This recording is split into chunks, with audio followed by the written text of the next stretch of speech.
Hello again, and welcome back to another one of my movie reviews. And for the very first time, I'm happy to have a returning guest critic.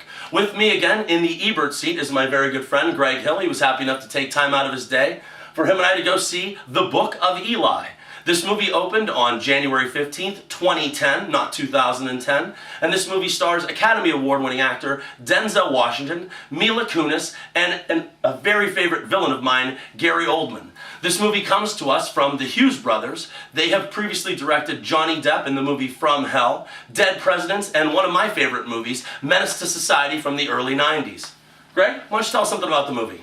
Well, in the movie starts out and you see Denzel Washington's character Eli. He's known as a walker, and they live in this post-apocalyptic world. And we don't know much about Eli, what's happened to him, what he's trying to do. We just know that he's trying to get out west. And he's trying to get out west with this book that he carries, obviously. Yes. It's the Book of Eli, and this is a very, very sought-after book. Make no mistake about it, I will tell you that this is a very stylish thriller. This is a very, very, very cool-looking action movie. But in my opinion, if you strip everything away, this is nothing but an old Western. You have Denzel Washington as the lone gunman going across country in the desolate wasteland, very reminiscent of the Stagecoach movies and the John Wayne movies from the Old West. I think that the action scenes worked very, very well. I think they used a lot of silhouette shots where you kind of just see him, his shadow, with the lighting being behind them, and he's extremely fast with the knife, and he's extremely fast with his reflexes. He made a very unlikely action hero, but a very good one. Oh, yes. In the very beginning of the movie, he gets encountered by these hijackers, as they call them, and you've seen it from the commercials, the line, I believe you pointed it out, don't touch me with that or you won't get it back. If you touch me with that hand again, you're not going to get it back again. And from then on, the first fight scene, it was incredible. Like you said, just Absolutely. Very fast with the knife, just very well shot. And just from the beginning, when he's holding the knife like this and just backs into like this overpass, it's like an old interstate, and he just backs into it and just fades into the shadow. And it's, like you said, very well shot. Very reminiscent of John Woo's The Killer, some of his older movies back when he did Asian films.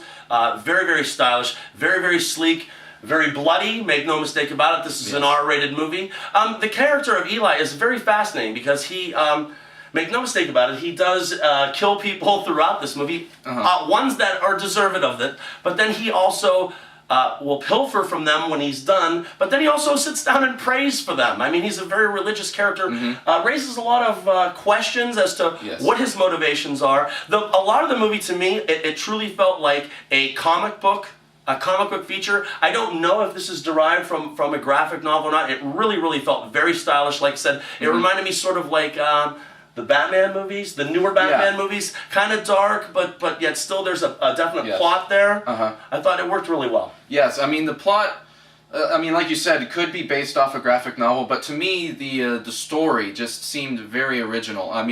There were certain parts of the movie that did play out kind of like a action, like a disaster movie. Like a Terminator, like the new Terminator, or like the Resident Evil movies a little bit. But a lot of the movie was still unique enough, I thought, that it stood on its own as something that stands completely apart from those other movies. And that's what I really liked about it. And I'll tell you this, there is a scene in this movie, it's one of the action scenes where they're attacking that house in the desert. Yes. There's a steady cam that goes through the bullet sequence, through the house, in through what's going on inside the house, back outside. It takes you right inside in the ins and outs of this entire action sequence as it's happening. It was done completely brilliant. I was totally blown away. And something else I'd like to touch base with is the character of Gary Oldman.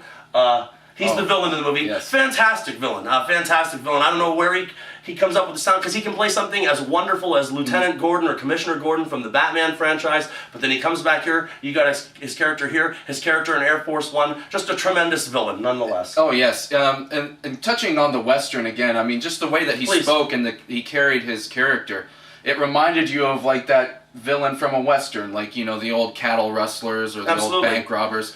And just the way that he talked and the way that he carried his character, it really fit the story very well. And when they found, see, he's the head of this commune, or what you would want to call a city. And I think actually when they showed that for the very first time, I think I leaned over and said, "Is this Tombstone?" Oh yes. Is it really? Yes. It really the whole feel of this movie. Make no mistake about it. It is futuristic. It is apocalyptic. But make no mistake about it. This is a western all the way through and through.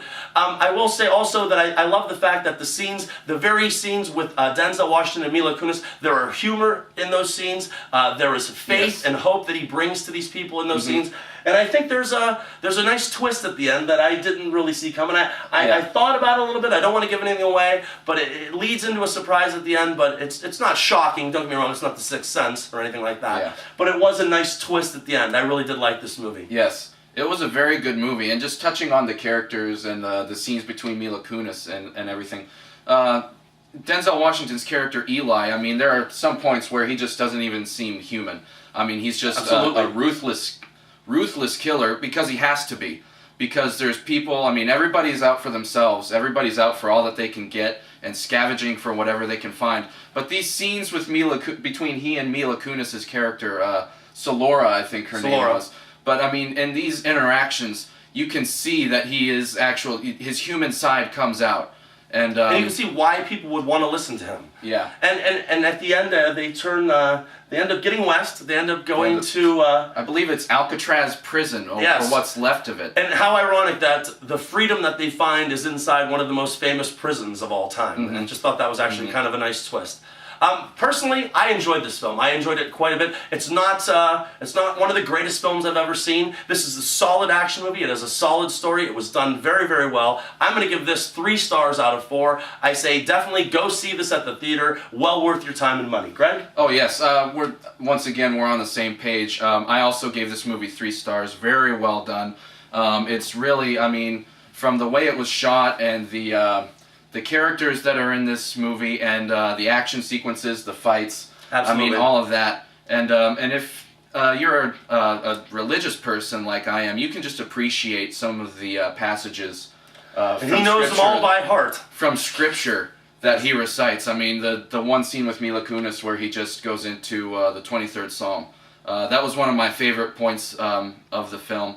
Very well done. 3 stars. Definitely go and see this movie. Well, Greg, thank you very much for joining me once again in the Ebert team. Thank you for having me. It was wonderful having you here. And I'm sure this isn't going to be the last time he's going to be here. But also, that's 3 stars from each of us. Definitely go see The Book of Eli. It opened just recently. And remember, we're not always right, but only when it comes to the movies. Thank you for your attention.